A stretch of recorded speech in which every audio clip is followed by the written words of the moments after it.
boss natin, sabi niya, pwede ba yan sa pang lalaki? Ito yung minimin niya.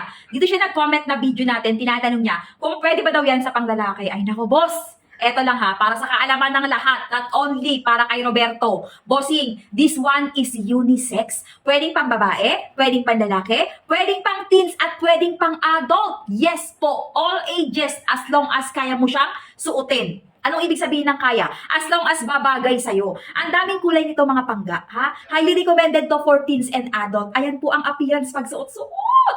Ganito lang yung itsura nito. Ang gwapo. Kung ikaw mismo yung nasa picture bossing ko, eto yung babes ko. Nireview ko yung account mo.